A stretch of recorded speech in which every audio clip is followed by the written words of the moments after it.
Welcome to Ghost in the Valley podcast. I'm your host, Al Cooley. Today my guest is D.C. O'Rourke, Denny O'Rourke.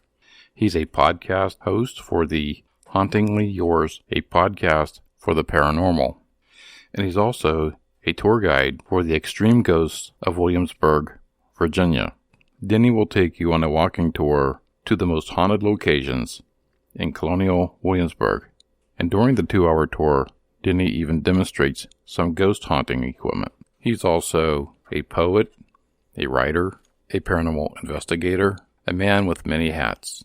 And I will have all of Denny's links at the bottom of this podcast in the show notes. Make sure you check out his podcast and also his videos on YouTube and Facebook. So without further ado, here is D.C. O'Rourke. How you doing, Denny? And welcome to Ghost in the Valley podcast. Hey, I'm doing great, Al. Thank you for having me on. My introduction, I have you as a poet, a writer, a storyteller, a tour guide, paranormal investigator, podcast host. Anything I leave out? I think that about covers it. I see that you also consider yourself an old soul Renaissance man. From a very young age, I've always had my hands in a little bit of everything. I'm never content with doing just one thing always. And I've felt this strong connection to the English Renaissance, where I almost feel like I've lived a past life in that time period. Yeah, I see you recently you had on as your guest Dr. Christy Sumner and Miranda Young. Yes. I had Christy on myself on a past show, and she was very interesting. I think all three of you really share the same passion of history of where you go and the sites you investigate. Oh, yes, very much so. I could tell that throughout the interview. And what led you to getting into the paranormal? Well, for me, it started off, I had a dream after my grandfather passed away when he died 2 days before my 13th birthday.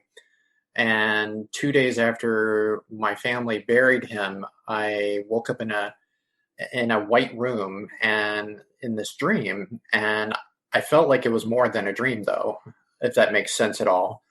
And I'm looking around the room thinking, okay, where am I? So I start walking all along, and this room goes on forever. And as I'm getting closer to the end of it, I hear somebody call out to me, and it turns out, it's a familiar voice. It's my grandfather's. And I run over to him. He's sitting on this white throne, dressed in a white suit, and he looks absolutely fantastic. And he says, I didn't get a chance to say goodbye. I just wanted to tell you how much I love you and that I hope you have a good life.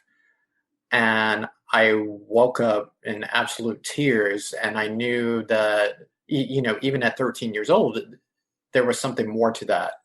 And I told my mom and I told everybody else, but they told me I was, crazy, that I was grieving and it was my mind playing tricks on me. But it kind of put me on that path. And I've had other people come and go throughout my life over the years where they've visited me in a dream and given me some sort of message. And that was kind of the beginning, if you will. And do you still feel that some of these dead people or spirits are still with you? Sometimes I feel like that. It's like even sitting in my own house, it's like I know my house isn't haunted by any means at all, but I feel like there are presences here with me, nearby, like watching over me. Yeah, I seen you did a recent interview with somebody, and they said they had static on your end. You thought maybe it was something from paranormal on your side of it, with you. Yeah, and it was interesting because during that interview, I was seeing figures moving all around me, while I was sitting in the room, talking to the woman that was interviewing me. And then she told me that, and I was like, oh, okay. I've been doing this for quite a while, and I love when I talk to different, paranormal investigators. They have a different angle on it, Sure. And I also found that, a spirit picks who they want to be with, And I've also read some of your bio where you're also a tour guide for Williamsburg, right? Yes, that's correct. I think they pick and choose who they want to be with or connect to. Yeah, very much so. I think that you had said on there when somebody was kind of acting up on your tour and, kind of disrupts things, and. Oh, yeah. Yeah. I've seen that myself when, I was on an investigation, and when somebody doesn't take it seriously and they're joking and they just won't respond, and I was at Williamsburg probably about 6-7 years ago and took a ghost tour and checked out the battlefields and, so many thousands of orbs. Different places had more activity, Sure. Yeah. I mean, Virginia, plain and simple, just has a lot of history. Going all the way back to 1607 when the colonists, came over from England and settled Jamestown. I mean, it's all right here, the very beginnings of the country. One of my past guests was from Clark County, Virginia. That was extremely a haunted area. Oh, yeah. Some people consider that the most haunted place, but there's so many. I mean, there's so many even here in Ohio to go to, Oh, sure. I mean, they're everywhere. Right. Absolutely. When I connect with different investigators, and it was brought to my attention a while back, that we're all dealing with dead people, and it hit me like, you're correct, and the paranormal field is so much more than that, Oh, yeah. Yeah. I agree. A lot more. You want to explain about the shadow man in the woods with your friend? Oh, gosh. Yeah. I mean, that is, it's like every time I tell it, it just, it embeds itself more and more into my memory to the point where I don't think I'll ever forget it. So it was July of 2007. And me and a buddy, we were working at this cafe in my hometown, and we were on the night shift. So, he and I were closing up for the night. And he said, "Hey, what are you doing when you go, for the night?" And I said, "Going home. Probably watch a little TV." "Why?" He said, "You ever been ghost hunting?" And I said, "No, but, I watched all the, the big ghost hunter shows and stuff like that." So I said, "Yeah, why not?" And I had always been interested. So he took me out to Old House Woods, which was about a 10-minute drive from where I was living. And this place it's long story short, a 60-acre patch of woods, and it's nothing but pine trees and marshlands, and it's supposedly haunted by pirates, witches, headless animals, Revolutionary War soldiers, everything you could possibly find in a mix of Edgar Allan Poe stories and Robert Louis Stevenson novels. I mean, it's all right there in these woods. And we drove down into the woods, and we got to the end, and I saw this no trespassing sign. And, he said, "Oh, no, don't worry. And we looped back around and came back out, and we got probably to about the middle of the woods. We got out of the car. He told me he was going to sit on the ground and astral project. I had no idea what this was, but I said, okay, he explained it and everything. And he said, "I need you to keep an eye on the woods and let me know if you see anything." And he sat on the ground, got into this like yoga-like position, started meditating, closed his eyes. And here I am standing a few feet away looking all around the woods. It was probably just after midnight. I remember that it was a full moon and the light was, from the moon was coming down right where we were. And 10, 15 minutes pass. I'm just listening to the sounds around me. Nothing's really happening. I hear frogs. I hear the pine trees kind of swaying back and forth, clacking up against one another. And then I hear somebody moving through the woods, just several feet in front of me. I can hear somebody clearly moving through the woods, and I even adjust my eyes and look in the right direction, and I see someone physically coming through. Branches are moving, foliage is being pushed around, And I'm watching and I'm like, okay, is this actually happening? Or, am I seeing things? And then next thing you know, it was like this black cloud of vapor just kind of emerged from the woods, floated out to the road, came down, and then dissipated. And then it turned into this shadow man with a tricorn hat on and a long flowing overcoat. And he just stood there like he was ready to, duke it out with me. And I'm, basically speechless because I have no idea what I'm actually seeing. And I yell at my friend. I'm like, "Hey, man, let's go, let's go." And I said, "Something's behind you. Something's behind you." I take off running for the car, and I hear him scream. And this shadow man is running after us now. I can see this as I look back over my shoulder. He's clearly running after us. I get around to the car. I open the door, jump in the back seat, and I look out the back window. Here comes my friend running at the car. And right as he gets up to the trunk, this shadow man grabs him and throws him up against the back of the car. And, I just hear this loud thud. And then next thing you know, the two of them are fighting. And, my friend, he's screaming, "Help me, Denny, help me, help me." And I'm just screaming back, "What do I do? What do I do? I have no idea." And I'm terrified. I mean, absolutely terrified. But finally, my friend, he threw a punch and he ended up running around the car, jumping in, out of breath, sweating all over. He started up the car and we drove off. And the last thing I remember as we're speeding out of the woods, I look back through the back window of the car and I see this shadow man who's running after us, but he's glowing from head to toe. He's this blue color. It's almost like he's absorbed the light of the moon, I guess you could say. And he stops running. I guess he gave up. And then there were 6 other guys standing behind him with tricorn hats and long flowing overcoats. And they were all glowing with that same blue color. Wow. Yeah. Now, of all these, getting into your investigations, did you ever encounter anything similar? I mean, like anything, I wouldn't say like a demonic side, the dark side.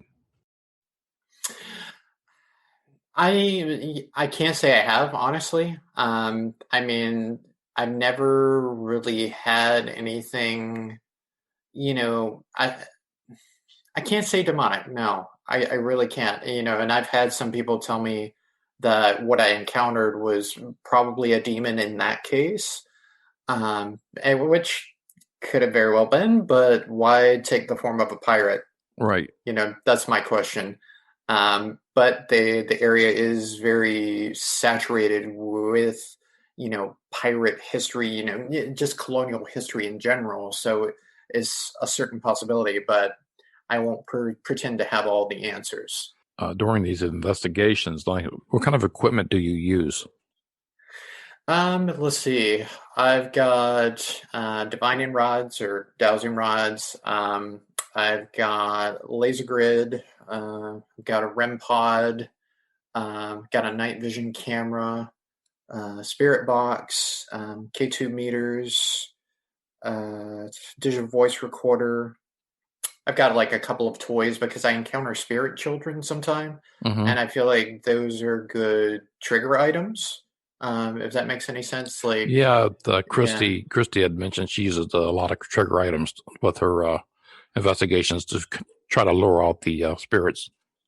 Yeah. I mean, and it really all depends on where you go and how, I guess, sociable they're feeling.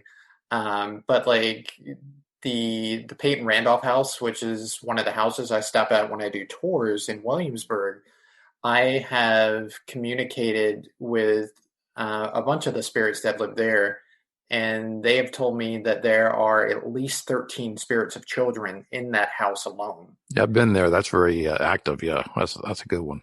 Yeah, it is. So it's like whenever I go there, the spirit children love to talk to me and interact with me. So I pull out the toys, like I've got ambulance that's like, that I've rewired to have a motion sensor in it. So, if they come near it, it'll light up and, make sounds and stuff. Then like I have a doll and, Did you ever have that where you're off the equipment, it's done, and yet you feel something different than your equipment's picking up? Yeah. Oh yeah. That happens more often than you think, actually. Right, because I'm thinking, is it just me, or because investigators I talk to, experience the same thing, that sometimes they have an EVP or whatever they're using, and nothing's registering, and it's little things that happen during the night when you're not prepared, or you're changing batteries, or it's like they don't want to be recorded. Yeah. Oh yeah. I definitely know what you mean. And I see that you have, in your dreams, Mhm. a lot of stuff comes to you in your dreams. Some people say, is it just a dream, or are you dreaming a premonition, or, I mean, what's going on with that? I think it's really hard to say. I've been told that I'm I guess what the Cherokee Indians would call a dreamwalker, where I can basically go wherever I want subconsciously and, visit, these people who have passed on, particularly the ones that are delivering me messages. Um, Actually, one of the more recent ones, I'm not sure where I went, but I found out a friend had passed away, and it was suspected suicide, but they never proved it. And I woke up in what was like this outdoor warehouse type setting. I remember the sky was like very, very gloomy, very gray, a lot of clouds, and everybody there that was there they were all dressed the same. I mean, there were probably a couple of hundred people coming and going, and they were all wearing these like dark gray jumpsuits. And I'm pushing my way through all these people, and I'm thinking, all right, what's the deal with this dream? I mean, why am I thinking of this? And all of a sudden, somebody passes me, and it's my friend who had passed away. And I yell at him. I say, "Hey," and he looks at me. He says, "Denny, what are you doing here? You don't belong here." And I said, "Yeah, I'm just thinking the same thing." He said, "Well, get out of here, will you?" And he walked over to a table and sat down, and somebody gave him a lunch tray, and he started eating. And I'm just, kind of like, all right, did this just happen? And, but I ended up waking up, and I thought to myself, all right, was that a dream, or did I go visit him wherever he might be, within the spirit realm? Um, and I've shared that with a bunch of different people. I even had a conversation with a reverend from a church, and he said to me that he thinks that I got a glimpse of my friend who's more than likely in hell, working off his sins in the afterlife. Yeah, almost kind of like a medium. Yeah, You're almost seeing things as a medium or a psychic would see. yeah, yeah. I had a conversation with a lady who she has night visitations, and she said that she thinks I could possibly be a sleeping clairvoyant.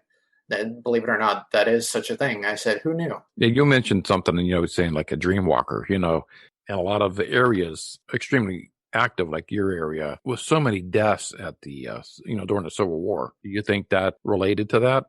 I would say so. I mean, wherever you encounter like battlefields and like field hospitals, I just feel like these types of events leave almost like a psychic imprint on the landscape, and that energy just kind of lingers there, within the grounds or within the walls of the buildings. And I think that in turn has some part, in terms of the hauntings that take place. Williamsburg is very heavy, and not only, early, colonial history, but you've got stuff from the American Revolution, the Civil War. I mean, even World War One. I mean, there's just a lot there. I mean, so much. Talking about the Civil War, it's like Williamsburg was actually part of the Civil War. May 5th, 1862. It was actually one of the first true bloody battles of the war. It was 10 hours long. It was fought in the rain, in the mud, and by the end of it, I think it was like close to 4,000 people had died between both sides. Yeah, it's astronomical. Yeah. It's just absolutely crazy. And I know when they came in to the main part of the city the very next day, they took over like 30 different buildings and turned them into hospitals and morgues because they just didn't know what to do with all these bodies that, were obviously piling up. It's a good look at human bereavement. You've got these, you've got, widows trying to make contact, with their husbands, their brother, sister, mother, uncle, that went off and did whatever in the war. And it's just, it's sad, it really is. And what got you that gig at the Colonial Williamsburg? So originally, I went to work for the Colonial Williamsburg Foundation back in 2015 as a historical interpreter. And then a couple of months into that job, I found out that they were looking for ghost storytellers, to do tours. And I said, oh, well, here I am, paranormal investigator. I thought might be fun. Threw my hat in, I went to an audition, and they contacted me the next day and said, we'd love to have you. I worked for them for about 5 years, and they decided to merge my program with another, and I said, no, thank you. And I went my separate ways. Had a gig at a Marriott resort, believe it or not, doing a ghost storytelling program for them. I do like 20 to 60 people any given night, telling ghost stories of Williamsburg. And then I ended up going to work for the group I'm with now, the original Ghosts of Williamsburg, which is the second oldest ghost tour company in the United States. That's impressive. Yeah, I started with them in March, then COVID hit. So I was out for a couple months, and I said, well, why not start a podcast? This sounds like a good idea. I'll be right back with the conclusion of my conversation with D.C. O'Rourke right after these messages. What is it about the unknown that fascinates us so much? Is it for the thrill of it all? Or do we seek proof of life after death? Whatever our reason may be, we find ourselves being drawn in by these places and the bone-chilling tales that they have to offer. Tortured souls cross boundaries to reach out with stories that they want to share with us. There are times we simply hear the echoes of a memory on loop. The question that remains is this: are you open-minded enough to handle it? Dive into the paranormal with D.C. O'Rourke, your personal guide, as we traverse the globe to dissect haunted places in each and every episode of Hauntingly Yours, a podcast for the paranormal, where the spirits are always waiting. If you're looking for that special gift, here are a few books I highly recommend. I personally have these books, and they are absolutely awesome. Beyond the Stars by Tom Warner. Tom was on the Netflix series Unsolved Mysteries, Berkshire's UFO. Tom was abducted by aliens, and his book is Beyond the Stars. To Me with Love by Tambre Ross. And Tambre takes you through what it's like growing up being a psychic medium. To Me with Love. Altering Eternity. Short Stories of the Paranormal by Beth Garcia. Beth is an author and musician out of California. Altering Eternity. Haunted Clark County, Virginia by Michael D. Hess. Another great read. Michael was a past guest and a fantastic author. Haunted Clark County, Virginia The Case of the Missing Sock by Amber Richardson. This is a great illustrated book for children. And another past guest that was on is Jason Horton. He has a fantastic book out called Abandoned and Historic Los Angeles, Neon and Beyond by Jason Horton. All these books by these great authors can be found on Amazon. Search through Google, other search engines, and you'll find them. Go into the show notes, and they will all be there. Great, great holiday gifts for that special someone you just don't know what to buy. Back to my conversation with DC O'Rourke.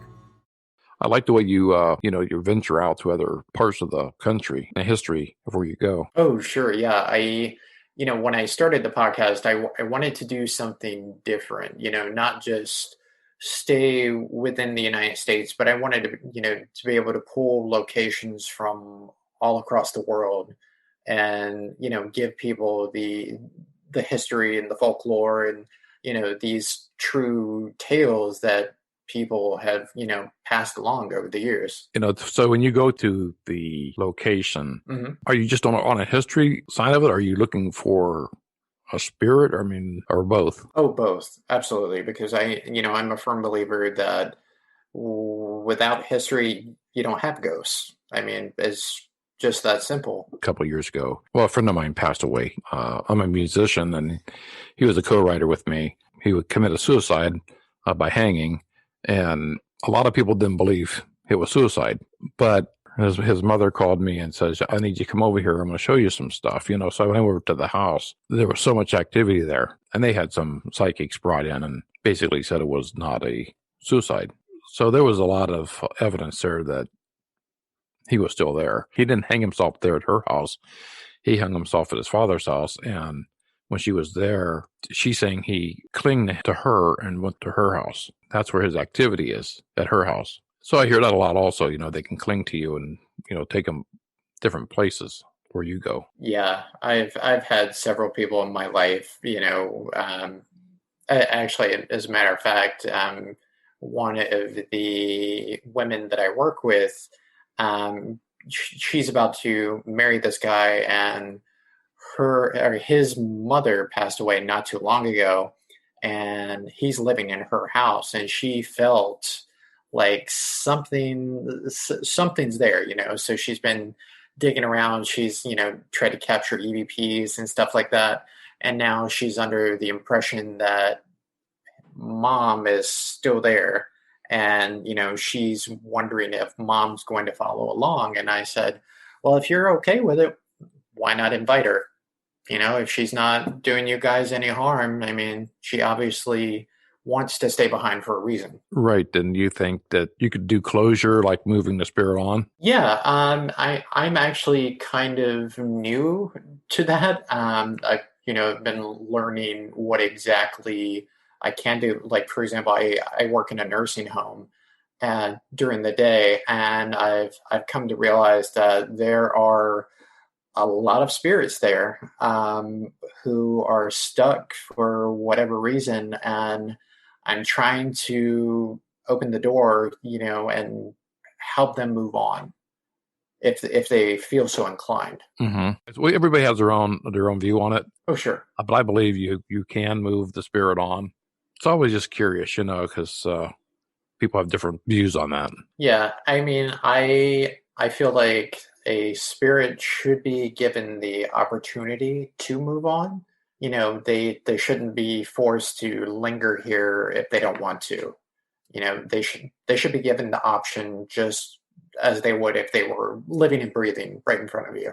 I guess, like I said earlier, they pick who they want to be with, who they attach to. Sure. I very much believe that. And I really haven't had any really myself, any demon experiences, except for one house I went into during my documentary. The lady wanted to share it with me, but she didn't want it on my video, which I was kind of leery going there because I was looking to put it on the documentary. After I got there, I got the heck out of there because it was very, very demonic. It was just, I knew from I walked in the front door. It's hard to explain. It didn't come up on my cameras didn't work. Nothing worked. EVP didn't work. And we had less equipment back then than they have today. Oh yeah. Everything just quit working, but everything just shut down. All my equipment. Yeah, I've had that happen to me as a small handful of times. There in my hometown, there used to be this abandoned nursing home that everyone would go and investigate. And every single night you would go in there, all of your equipment would just go out on you without any real explanation for it. I mean, and you're in a place that hasn't been open since like the 1980s. And you're just looking around trying to find something, but you're pretty much just grasping at straws. You had mentioned, you work in a nursing home, and I do believe that in places like nursing homes, hospitals, asylums are loaded with tons of activity from these spirits that have not moved on, or, their case just isn't closed yet. Sure. Oh, yeah. I did an overnight investigation of Waverly Hills Sanatorium out in Louisville, Kentucky, back in 2018. I mean, that entire night was just highly active. And I mean, this place is 5 stories high, a ton of rooms. And it just seemed like every single place I went, there was just something going on. I mean, we were catching EVPs and orbs, or, we were hearing footsteps and doors would slam. I was in the operating room at one point and I felt somebody run up behind me, and I turned and then I heard a voice whisper, "What are you doing here?"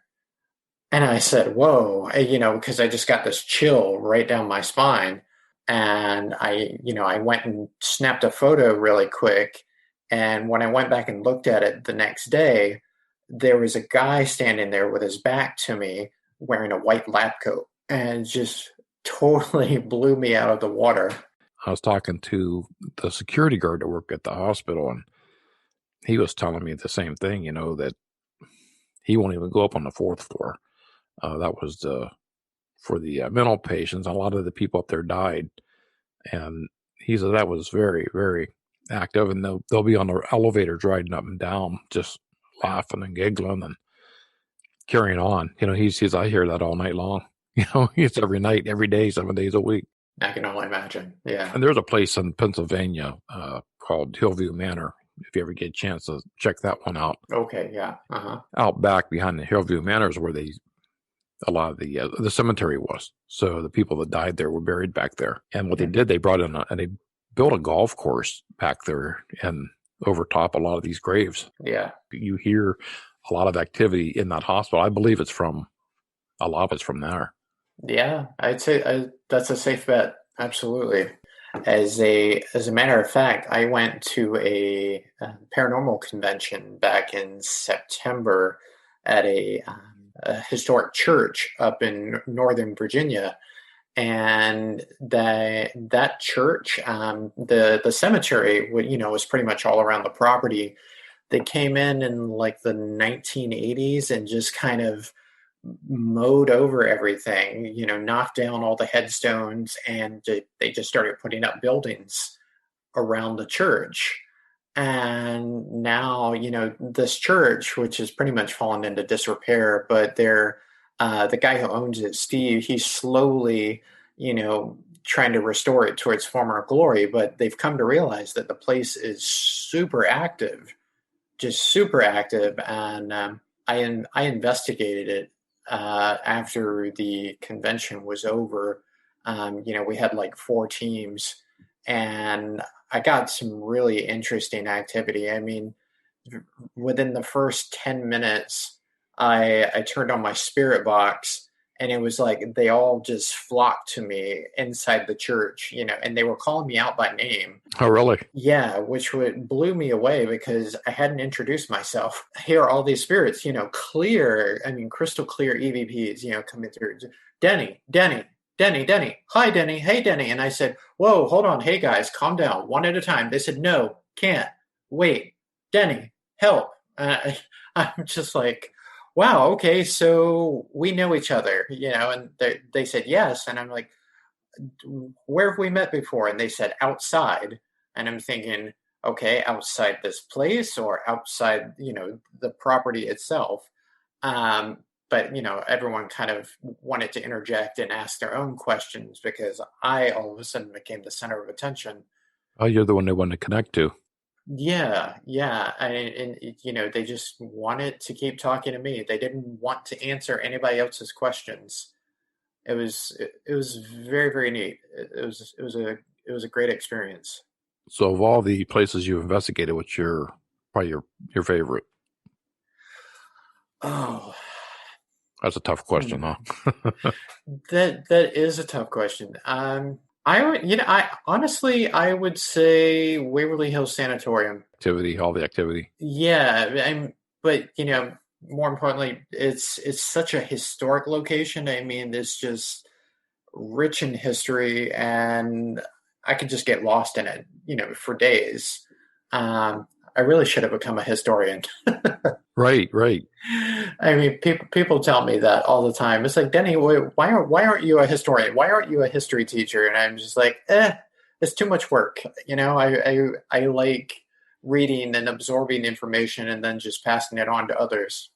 Well, I'm sure on your ghost tours, you're giving a history lesson to a lot of people that's not familiar with Colonialburg, Virginia. Oh yes, absolutely. And I get commended on that all the time. Is wow, you really know your stuff. And I always encourage people to ask questions even while we're walking along, and I'm not running my mouth. Just, hey, I used to work here. I know the history very well. Feel free to ask me anything. I'll do my best to answer. I know when I took the tour of Williamsburg, the tour guide was fantastic. So I imagine you have tons of stories for your guests, on the tour. Oh yeah. And I mean, all the time, and it's like Williamsburg doesn't really promote the Civil War history nearly enough. Everything's colonial there, which I understand, but. Mm-hmm. Like there's a story from this one house where a 19-year-old guy, he was a first lieutenant. His name was William Disasway. He is given command of, the Union Army's headquarters, and he becomes federal provost marshal. And a couple months into this new gig, he comes out onto the front steps one morning to read the paper. One of his own guards comes up and pulls a gun and shoots him in the face and kills him point blank. And it's that type of stuff that they don't like to talk about, and there are a ton of stories there that I feel like they need to be told. Right. I mean, you look at Williamsburg and Yorktown and Gettysburg, mm-hmm. all these sites are so active and oh, sure. Just in their own way, mm-hmm. outside the Civil War, and then the Civil War really adds to it. I know when we were there, just so many places to see and go, and so many tour groups too. Ghost tours. And yeah, I'll have next time I go, I'll have to look for your tour. Yeah, absolutely. You can always shoot me a message. Hey, Denny, I'm coming to Williamsburg, and I'll get you squared away.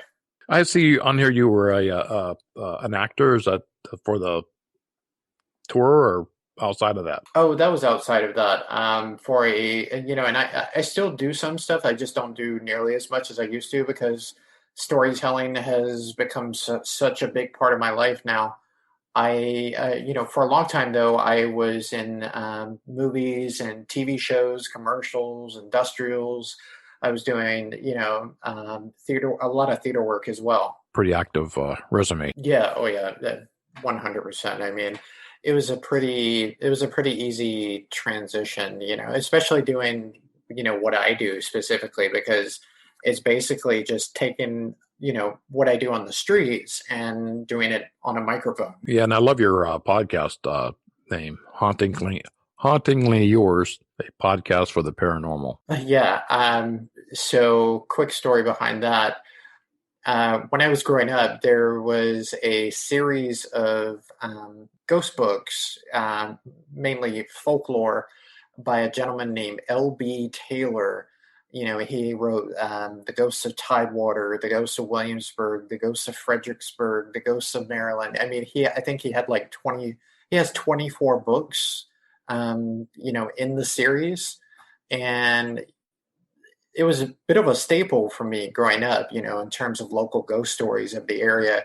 And I, myself and my fiance actually met him probably about 4 years ago, right before he passed away.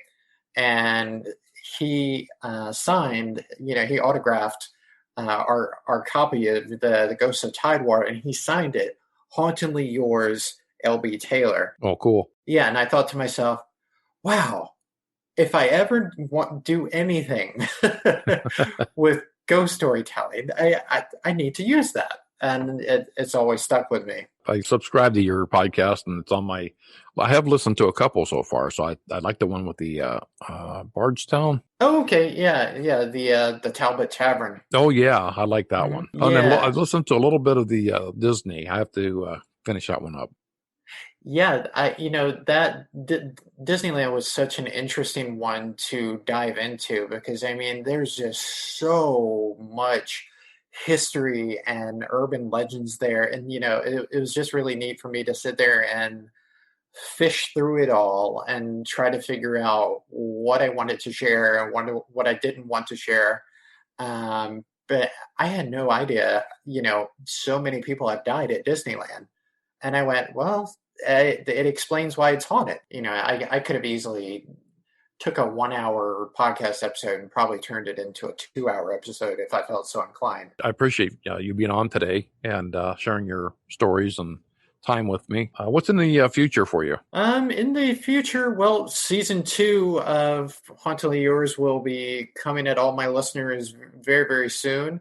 I've got some great new locations. I'm actually going to bring guests on and, interview guests, historians, fellow investigators, and try to give everyone a different perspective, let them hear the stories straight from the horse's mouth, so to speak. And then I've got a paranormal convention coming up at the end of January. I'll be going to historic Hanover Tavern in Hanover County, Virginia. It's a 18th century tavern. A lot of the founding fathers have frequented this place. I'll be there for the convention, promoting my podcast, of course. And then later on that evening, we'll be investigating the tavern, the Hanover Courthouse across the street, and then the Old Stone Jail, which is right next door. That sounds exciting. Oh, yeah. It's a very, very active location. I just toured it the first time a few weeks ago, so I'm very excited. I love those conventions. Yeah. Because you meet so many different people. Right, exactly. Just so many great people, and and we're all there, for a cause. Thank you very much, man. I appreciate it. You're certainly welcome. Thank you for having me on. I want to thank Denny O'Rourke for being the guest on my show today. And also, please check out Denny's podcast, Hauntingly Yours, a podcast for the paranormal. You can get that anywhere where you get your podcast. If you plan on making a trip to colonial Williamsburg, Virginia, check out Denny's ghost tours that he conducts, Extreme Ghosts of Williamsburg, which is a candlelight walking tour that takes you to the most haunted places in colonial Williamsburg. And all of Denny's links will be in the bottom in the show notes. And also in the show notes, please, if you need that special gift for somebody, there are plenty of books, and I will have their links to Amazon that are outstanding reads. We will be back next week with a special show. You don't want to miss that one. I'm your host, Al Cooley from Ghosts in the Valley.